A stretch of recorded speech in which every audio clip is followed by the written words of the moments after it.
Hari ini saya akan menunjukkan kepada anda filem sci-fi, drama dari 2021, bertajuk Finch. 10 tahun telah berlalu sejak suar suria memusnahkan lapisan ozon, dan menyebabkan suhu meningkat kepada 150 darjah Fahrenheit, atau 70 darjah Celsius. Planet Bumi menjadi tanah kosong yang sebahagian besarnya tidak boleh didiami, hangus oleh sinaran ultraungu dan tertakluk kepada kejadian cuaca yang melampau. Salah seorang daripada segelintir yang terselamat, Finch, ialah seorang jurutera robot yang dilengkapi dengan haba dan ultraungu saman tahan. Dia keluar mencari bekalan dengan robot pembantunya, Dewey, mendapatkan apa sahaja yang tinggal dia dan satu-satunya kawannya di rumah. Apabila kawasan itu telah diintai dan dibersihkan, dia menandakannya untuk menjejaki kemajuan sesuatu sekeliling dia. Dia memandu melalui kota yang sepi. Kebanyakannya sudah dia bersihkan. Samannya mengeluarkan isyarat amaran, ribut akan datang. Dia memusingkan truk dan menginjak pedal gas, ribut adalah berita buruk. Finch sempat memandu ke makmalnya yang pernah dimiliki oleh syarikat tempat dia bekerja sebelum bencana. Dia memasuki kemudahan bawah tanah, membersihkan sutnya dan Dewey dengan tekanan udara. Finch sedang nazak. Di rumahnya yang selesa, kawannya Wilson sedang menunggunya. Maksud saya anjingnya, Goodyear. Dia meringkuk dengan anjingnya, dia sangat menyayanginya. Finch menyediakan Goodyear hidangan enak yang ditemuinya untuknya, dan menuangkan minuman untuk dirinya sendiri. Goodyear dengan sabar menunggu Finch mengambil pinggan, tetapi hari ini dia berpuasa. Bekalan mereka yang semakin berkurangan adalah satu masalah.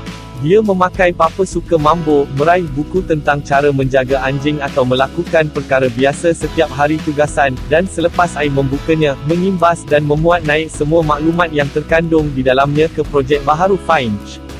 Sementara itu, Dewey menjaga kehendak dan keperluan kecilnya. Finch sedang berusaha membangunkan rakan robot humanoid yang lebih maju untuk dijaga anjingnya sebaik sahaja dia meninggal dunia. Kesejahteraan Goodyear adalah perkara terakhir yang dia ambil berat.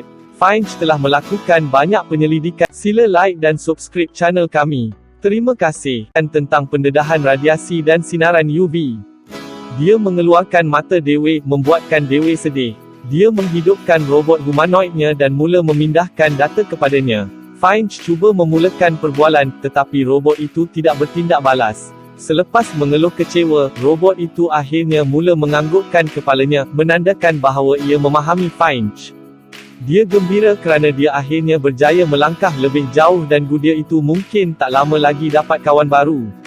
Dengan sedikit lagi tweaking, dia meminta robot untuk mengatakan sesuatu, dan ia berkata, sesuatu. Finch kemudian meminta robot itu untuk mengatakan sesuatu tentang dirinya. Ia mempunyai 4 garis panduan, seperti tidak membahayakan manusia, tetapi peraturan paling penting yang mengatasi semua peraturan lain ialah dalam ketiadaan Finch, dia mesti melindungi anjing itu pada semua kos. Itulah betapa pentingnya Goodyear kepada Finch. Tiba-tiba, kuasa padam. Finch keluar dan membetulkan turbin angin. Kuasa kembali menyala. Robot itu cuba bercakap dengan Goodyear, tetapi dia hanya melepaskan dirinya pada bahagian yang akan datang tidak lama lagi. Robot itu kemudiannya memilih nama Jeff. Sementara itu, di luar, Finch menyedari bahawa angin semakin kencang dan satu lagi ribut besar akan datang.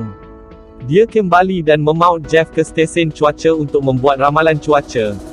Jeff mengatakan bahawa dalam masa 24 jam akan datang, 4 ribut berbeza akan berkumpul di lokasi sebenar mereka. Dengan sedikit kebarangkalian untuk mencipta ribut besar, Jeff meramalkan ia akan berlangsung kira-kira 40 hari. Finch makan peach manisnya yang telah lama disimpan dan mula bekerja pada Jeff. Dia merancang untuk keluar dari St. Louis. Pertaruhan terbaik mereka ialah San Francisco. Doggo bersetuju. Dengan masa yang semakin suntuk, Finch menaikkan kadar perpindahan Jeff. Mereka perlu keluar sebelum ribut hits. Dia mengajarnya untuk berjalan di tempat kejadian, untuk berjalan ke hadapan dan berpusing. Jeff faham dan berjaya berjalan sendiri. Walau bagaimanapun, Goodyear tidak mempercayai robot itu. Kerana pelepasan yang tergesa-gesa, hanya 72% daripada data boleh dimuat naik ke Jeff, menjadikan dia mempunyai keupayaan mental seperti kanak-kanak. Finch mengemas semua bekalan, seperti makanan, kopi dan air. Jeff semakin pandai berjalan, malah sudah boleh berlari. Finch memanggil Dewey tetapi terlupa bahawa dia mengeluarkan matanya. Dia menggantikannya dengan kamera yang berada di makmal. Finch, Goodyear, Jeff dan Dewey menuju ke San Francisco dengan menaiki RV. Permulaan pemanduan bukanlah apa yang anda panggil lancar untuk Jeff. Semasa memandu, Jeff terus memberitahu fakta rawak seperti St. Louis mempunyai lebih 600,000 penduduk walaupun bandar itu jelas lengang. Mereka berjaya melarikan diri dari ribut buat masa ini. Mereka berhenti di sebuah bandar dan Finch memberi Jeff beberapa pelajaran. Nombor 1, semak gembok pada bangunan, kerana jika ia masih utuh, itu bermakna apa yang ada di dalam masih di dalam. Pelajaran nombor 2, lapisan ozon ialah keju Swiss. Dia terus bercakap tentang suar suria, tetapi Jeff masih mencari keju. Ketika Finch bergelut untuk membuka pintu, Jeff hanya mengeluarkannya. Di dalam, Jeff melihat dirinya di cermin buat kali pertama. Finch menemui beberapa popcorn, berjalan keluar dengan bijak Jeff, dan mereka pop itu. Jeff teruja, tetapi keseronokan itu cepat berakhir apabila mereka menyedari ribut sudah hampir kepada mereka. Mereka cuba melarikan diri, tetapi ia mengejar mereka. Finch dan Jeff menuju keluar. Dia menunjukkan kepada Jeff cara memasang pancang di sekeliling RV dan menyambungkannya dengan wayar dan memberitahu dia tidak malas. Goodyear prihatin. Finch penat, jadi Jeff bertanggungjawab. Finch mengamankan RV dari dalam, menyembunyikan Goodyear dan melihat keluar. Puting beliung besar semakin hampir, Jeff masuk ke dalam dan bertahan. Apabila ribut menyelubungi mereka, wayar mula terputus sehingga RV mereka tergantung dengan satu benang. Ribut berlalu secepat ia bermula, semua orang baik-baik saja. Finch memberitahu Jeff dia melakukan kerja yang baik, tetapi malangnya tayar mereka koyak. Mereka mempunyai alat ganti, tapi tak ada Jeff. Tiada masalah, mereka ada Jeff. Pada waktu pagi, Jeff cuba bercakap dalam bahasa anjing, tetapi ia hanya menjengkelkan Goodyear dan Finch. Dia menunjukkan bahawa tidak ada perkara seperti bercakap anjing dan Goodyear akan mempercayainya dalam masa. San Francisco 1522 batu. Tingkah laku Jeff yang ingin tahu menggembirakan dan mengecewakan Finch. Apabila Jeff bertanya tentang konsep kepercayaan, Finch tidak pasti bagaimana untuk menerangkannya, jadi dia menceritakan kisah hidupnya. Betapa dia membenci pasukannya bekerja dengannya dalam bidang robotik, tetapi apabila tiba-tiba, dia sentiasa berada di belakang pasukannya dan itulah kepercayaan. Apabila Jeff memberitahu dia suka mengikuti cerita itu, keadaan Finch mula merosot. Dia memandu ke sebuah restoran, meninggalkan Goodyear dalam jagaan Jeff dan masuk ke dalam, menyedari dia tidak mempunyai banyak masa lagi. Jeff mempunyai masalah dengan Goodyear dan sedih kerana Dog G tidak akan mendengarnya. Semasa Finch dan Goodyear bermain rumah di restoran, Jeff bermain dengan RV, menyanyikan lagu dan berpura-pura memandu. Dengan man-man dia menurunkan brek tangan dan kereta mula bergolek. Apabila Finch berhadapan dengannya, dia memainkan robot yang saya tidak tahu bagaimana itu berlaku dan apabila dia meminta dia membawakannya saman, dia memberinya ibu jari dan memandu ke belakang sebaliknya, merempuh RV. Dia keluar dan memberitahu Finch dia pemandu yang sangat baik. Finch menunjukkan kepadanya apa yang berlaku apabila dia bersentuhan langsung dengan cahaya matahari. Dia menjerit kepada Jeff dan memberitahu dia hanya mempunyai satu pekerjaan, untuk menjaga Goodyear, dia perlukan membesar. Semasa mereka meneruskan pemanduan, Jeff mengerang di belakang. Untuk menggembirakannya, Finch mengajarnya memandu dan Dewey menjadi kaku.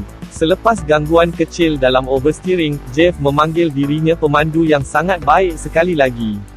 Goodyear tidak bersetuju, tetapi Finch gembira Jeff sedang belajar. Mereka berkemah pada waktu malam dan melihat cahaya utara berkat lapisan ozon yang digoreng. Jeff tertanya-tanya, jika siang hari sangat berbahaya, mengapa mereka tidak memandu pada waktu malam? Kerana habuk, asap, haba dan sinaran UV boleh diramal. Waktu malam membawa apa yang tidak dapat diramalkan orang. Orang yang kelaparan tidak boleh dipercayai. Pada waktu pagi, Finch menggigil dan Jeff menjaganya dengan izin Goodyear. Mereka meneruskan perjalanan. Mereka tiba di sebuah bandar besar. Finch sedang berehat, jadi Jeff menelefon Dewey dan mereka pergi mencari daripada bekalan. Mereka memasuki hospital yang jelas telah dirompak, tetapi Jeff masih belum mengetahuinya. Finch bangun dan mendapati rakannya hilang.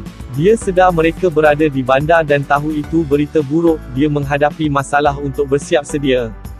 Jeff meninggalkan Dewey untuk menjaga kubu dan pergi ke tingkat atas di mana dia mencari ubat, makanan, dan walaupun jaket untuk dirinya sendiri. Finch berpakaian dan mengejar Jeff dan Dewey. Dewey telah menemui beberapa makanan ringan, tetapi tidak menyedari terdapat perangkap beruang. Seseorang sedang memerhati Finch dari bayang-bayang. Jeff mencari almari, membukanya dan ia dipenuhi dengan makanan, yang dia ambil dengan teruja. Dewey terkoyak separuh oleh perangkap. Finch mendengar ini dan menemuinya. Dia melemahkan kuasa Dewey dan meminta maaf kepadanya. Dia kemudian mendengar bunyi gemuruh yang dibuat Jeff dan menjumpainya juga. Jeff memberitahunya bahawa dia menemui sesuatu untuk dimakan dengan inisiatifnya, tetapi kerana dia kekurangan akal, dia gagal melihat sesuatu yang tidak kena dengan tempat itu. Ada orang, mereka mula berlari, dengan Finch hampir tidak dapat berdiri di atas kakinya disebabkan keadaannya. Mereka berlari ke RV dan berlepas serta-merta, sebuah kereta bermula di belakang mereka. Finch menyerahkan roda kepada Jeff dan memberitahunya bahawa ia adalah perangkap dan dia terus masuk ke dalamnya. Dewey sudah tiada. Dia mengambil pistol dan memberitahu Jeff bahawa tidak akan ada lagi kesilapan mulai sekarang. Dengan suara yang sedih, Jeff bertanya, "Apa yang anda mahu saya lakukan?" Dia hanya menjawab, "Memandu," dan pengsan. Apabila Finch sedar, Jeff memandu dalam senyap, sangat luar biasa baginya. Dia juga perasan kereta itu mengekori mereka. Mereka mematikan lampu, seperti yang dapat dilihat oleh Jeff dalam gelap. Finch kerana sangat prihatin, membuatkan Jeff berhentikan gas. Mereka memandu terus ke dalam ribut. Finch meraih roda dan memutarkan RV dari jalan. Dia mahu melalui laluan bawah tanah.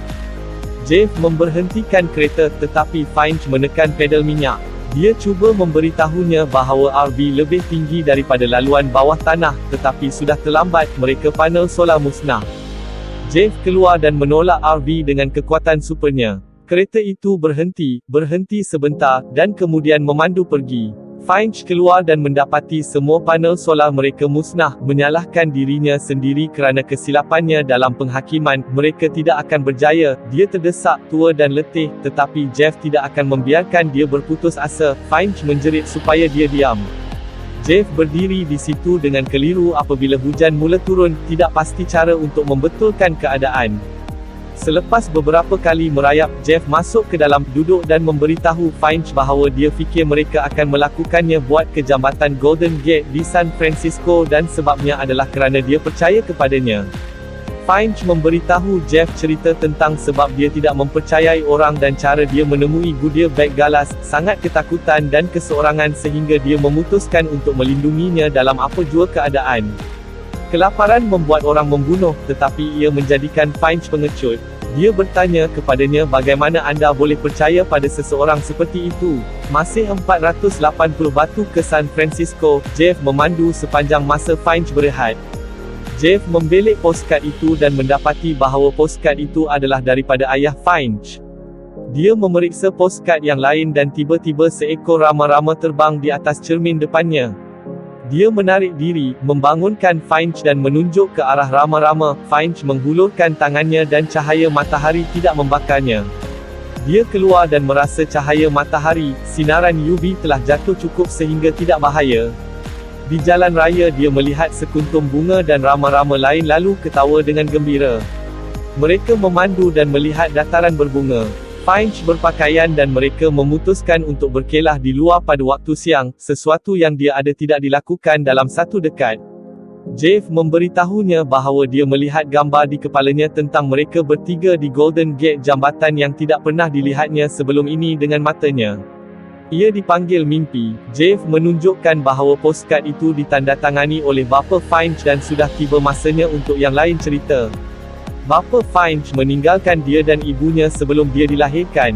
Bapanya mengembara ke seluruh dunia dan pada hari lahirnya yang ke-15 poskad ini muncul daripada biru. Dia menghargainya dan apabila dia cukup dewasa, dia membeli saman ini untuk menarik perhatiannya, tetapi dia tidak pernah mendengar daripadanya lagi. Dia memberitahunya lebih banyak tentang percanggahan manusia, bahawa dia sendiri tidak pernah berada di jambatan itu dan berharap dia telah membuat lebih banyak masa yang dia ada. Jeff bangun dan memberitahu dia untuk pergi sekarang. Mereka akan berada di jambatan dalam masa 18 jam. Finch menunjukkan bahawa dia tidak akan berjaya. Jeff berjanji untuk menjaga Goodyear apabila dia tiada. Finch mengambil bola Goodyear dan mereka bermain fetch. Dia memberikan Jeff bola dan mengajarnya bahawa ini adalah salah satu langkah untuk membina kepercayaan dengan anjing itu. Apabila Jeff berjalan-jalan dengan bola di tangannya dan Goodyear mengikutinya, Finch secara senyap-senyap suruh dia baling bola sahaja.